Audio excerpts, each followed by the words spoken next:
Bueno, para dar inicio a este módulo de queratocono, vamos a invitar al panel de expertos a que vaya subiendo. La doctora María José Cosentino, la doctora Adriana Titiun y la doctora Pilar Nano nos van a acompañar. Como primer expositor va a pasar Francisco Lucero. Él es médico de planta de la sección de córnea del Hospital de Clínica y nos va a hablar de superficie ocular y queratocono. Hola, buen día a todos. Bueno, vamos a hablar un poco de queratocono y superficie ocular. Bueno, si nos hacemos la pregunta de por qué los pacientes con queratocono tienen trastornos de superficie ocular, la verdad que son varias las causas. Una es la atopía. Sabemos que los pacientes con queratocono tienen más prevalencia de atopía que el resto de la población.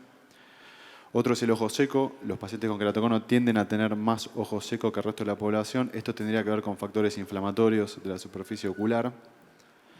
Otro factor es el uso crónico de lente de contacto, o en realidad el abuso, porque por más que le digamos a un paciente con queratocono que use las lentes de contacto no más de 8 horas por día, no lo cumplen, se las ponen cuando se levantan y se las sacan cuando se van a dormir.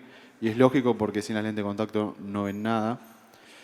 Y otros son todos los procedimientos quirúrgicos que se hacen en estos pacientes, sea crosslinking, segmentos intrastromales o trasplante de córnea. Eso también genera alteraciones en la superficie ocular. Podemos ver pacientes con conjuntivitis papilares gigantes asociadas al uso de lente de contacto, disfunciones de glándulas de mebomio muy marcadas. Acá también lo mismo. También podemos ver ojos secos. En este caso es un paciente en realidad con ectasia post-LASIK, con un ojo seco severo, donde vemos en la memografía el acortamiento marcado de las glándulas de mebomio. Y revisando un poco la bibliografía, bueno, en cuanto a la atopía, esto es algo que se conoce hace mucho tiempo ya. Aproximadamente la mitad de los pacientes con queratocono tienen antecedentes de asma, de eczema y de fiebre de heno. Esto es mucho en comparación con la población en general. También se vio que en pacientes que tienen queratocono más avanzado de un lado que del otro, en general eso corresponde más a la mano dominante y eso tiene que ver con el frotamiento, que ahora lo vamos a ver. Y también se ve mayor tasa de rechazos en pacientes con IgE más elevadas.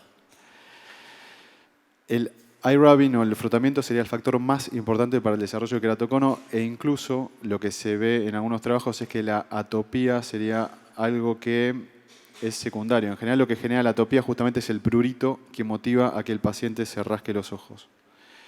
Y acá este trabajo también es muy interesante donde se evaluaron 10 pacientes que se les hizo crosslinking por queratocono, se vio que progresaron y en 10 de esos pacientes se vio que el progreso a pesar del crosslinking tenía que ver con el frotamiento ocular. Parece que el frotamiento genera una alteración de la superficie ocular severa, mucha inflamación y favorece la progresión del queratocono. En cuanto al ojo seco, se vio que los pacientes con queratocono tienen menor sensibilidad corneal, tienen menor break-up time, tienen peores tinciones con fluoresceína y con rosa de bengala, y además en la citología de impresión se ve más metaplasia escamosa y disminución de las células caliciformes. Los pacientes con queratocono tendrían más que nada un ojo seco evaporativo, no tanto acueficiente, porque los test de Schirmer suelen ser normales.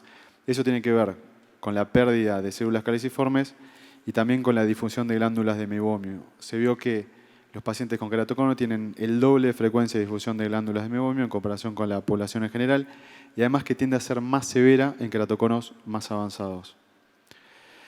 También lo que proponen algunos grupos es que la blefaritis y la disfunción de glándulas también contribuirían al frotamiento ocular. Entonces también favorecerían la progresión del queratocono y por eso es muy importante tratarlos. El uso de lente de contacto genera mucho ojo seco. El 90% de los pacientes con queratocono que usan lente de contacto tienen algún grado de ojo seco según resultados de OSDI. Los posquirúrgicos también. Con los segmentos lo que se vio es que no alteran la osmolaridad del film lagrimal, no alteran el volumen, pero sí alteran la estabilidad. Se vieron break-up times más disminuidos en pacientes que tienen colocados anillos intrastromales. Y en cuanto a la inflamación, siempre se habló que el queratocono históricamente era una enfermedad no inflamatoria. Ahora se está viendo que no es así. Cuando se evalúa la lágrima de estos pacientes se ve que tienen gran cantidad de mediadores de la inflamación. Y este también es un trabajo muy interesante donde se midió la metilmetaloproteinasa 9, interleuquina 6 y factor de necrosis tumoral alfa en pacientes con queratocono. Se vio que tenían niveles mayores con respecto a la población en control. Y además que el tratamiento con ciclosporina A disminuiría los niveles de metilmetaloproteinasa en la lágrima. Y no solo eso, sino que también, esto es para tomarlo con pinzas, pero bueno, se podría tener en cuenta también que después de 6 meses de tratamiento con ciclosporina, se ve cómo bajan las queratometrías, ¿sí? Para tenerlo en cuenta, como necesita más estudio, obviamente, esto.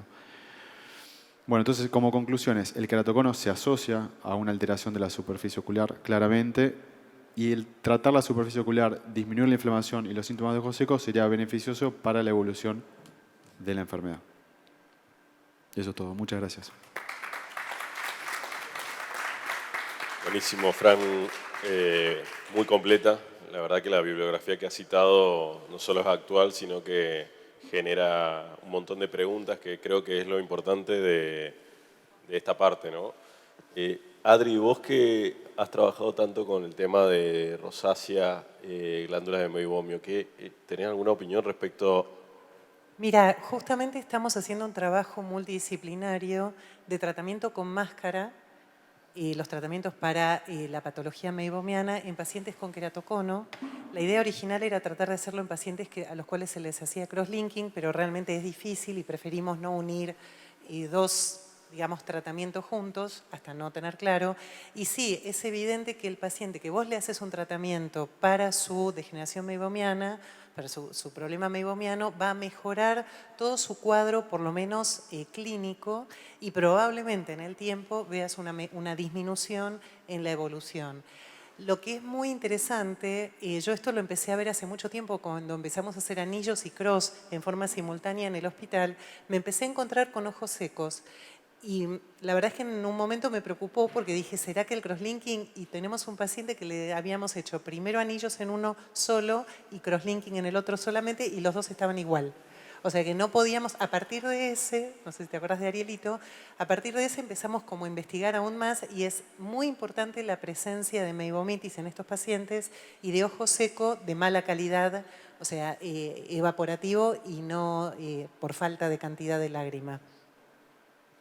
Yo quería, excelente tu charla, quería preguntarles a todos 2 o 3 tips de consultorio. O sea, llega un paciente con queratocono, con este cuadro atópico. ¿Qué le dan en el consultorio? O sea, práctico para... A mí y iba a apuntar también a eso. Para mí hoy es trascendental sacar los conservantes de todo paciente que tenga atopía y superficie ocular alterada. Para mí hoy es un puntapié que lo he implementado con todos los casos y desde que llegan a la consulta hasta la cirugía se ven cambios trascendentales y creo que no hay que... Es un punto que creo que se tendrían que empezar a considerar seriamente. Una de las cosas importantes también es pensar, no solamente el paciente de queratocono puede ser quirúrgico o puede ser no quirúrgico.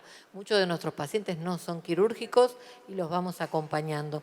Y pensar en un paciente con queratocono como un paciente con una enfermedad inflamatoria crónica. Entonces, como tal, usar, como muy bien dijiste, que te felicito porque hiciste un resumen genial, con ciclosporina. El uso de ciclosporina es un paciente con una patología inflamatoria crónica y tratarlo como tal. ¿Vos le das uso de ciclosporina apenas llega? sin temor a equivocarme. Primero, el primer tip. Y segundo tip, como muy bien dijo Adri, el tratamiento de la disfunción meibomiana según las distintas fases, desde un tratamiento higiénico que puede ser on-off durante el año, en los momentos de los equinoccios de primavera y de... A mí me gusta decir la palabra equinoccio y yo la digo. Y que el paciente me dice ¿equino qué? Y yo le digo equinoccio, de primavera y de otoño, que no es solsticio, de invierno y de verano. Entonces, para tratarlos, porque es de verdad que en primavera y en otoño los pacientes se ponen más inflamados.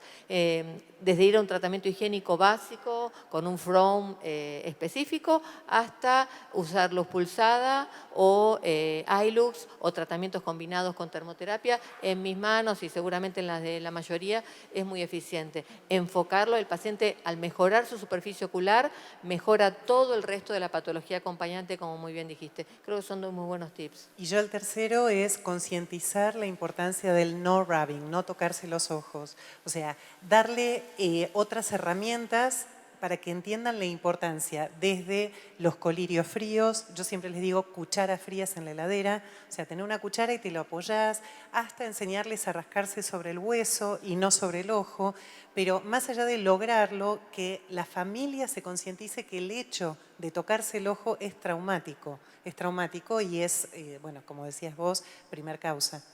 Como para ir cerrando, en base Justo también a lo este que tema. dijo Adri del ojo seco en pacientes con crosslinking, no nos olvidemos que hay una denervación y que con la microscopía confocal se puede evidenciar cómo a partir del tercer mes se vuelven a formar los plexos nerviosos, al sexto mes ya se ven ramificaciones y al año se puede ver cómo se reconstituye.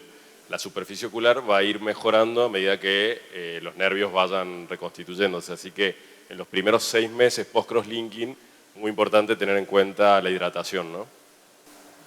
Sí, combinado con el uso de lente de contacto también juega un rol importante. No se te escucha. Hola. Es muy temprano. Combinado con el uso de lente de contacto, digamos, también ayuda el uso de lente de contacto crónico a esta depresión o menos sensibilidad a la superficie. Bueno, bárbaro. Muchísimas gracias, Fran. Bueno, gracias a ustedes.